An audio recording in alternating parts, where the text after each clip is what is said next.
سلام ستړي مشه لنډو سپورټي خبرونو ته هرکلی کوم.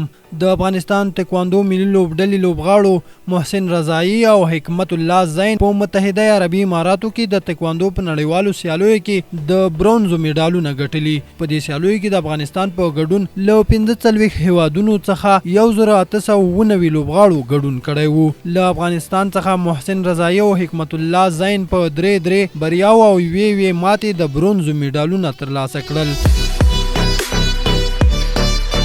د افغانستان د کرکټ ملي لوبډلې مشر روزونکي جانټن ټراټ د افغانستان او سریلانکا ترمنځ د یوازینۍ ټیسټ سیالۍ د بایللو وروسته په خبري ناسته کې ویلي که افغانستان نوري ټیسټ سیالۍ وکړي نو تاسو به په دې فارمیټ کې هم لکه د نورو کرکټ فارمټونو د افغانستان کرکټ ملي لوبډلې چټک پرمختګ وګورئ.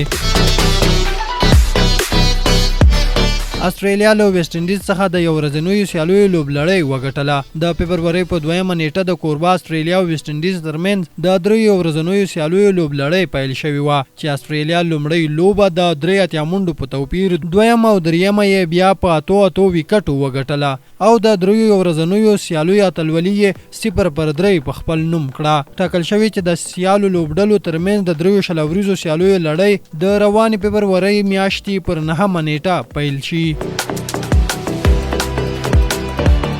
او وروستی لنډ سپورټي خبر مو دا چې هندوستان په 2مه ټیسټ لوبه کې انګلستان ته ماتې ورکړه. د هندوستان او انګلستان کرکټ ملي لوبډلو ترمنځ د 5 ټیسټ سیالیو د لوبلړۍ په 2مه لوبه کې انګلستان ته په 106 منډو ماتې ورکړه او دغه لوبلړۍ 1-1 برابر کړه. د دې لوبډلو ترمنځ به 3مه لوبه د روان کال د دلوي د میاشتې په 26مه نیټه ترسره شي.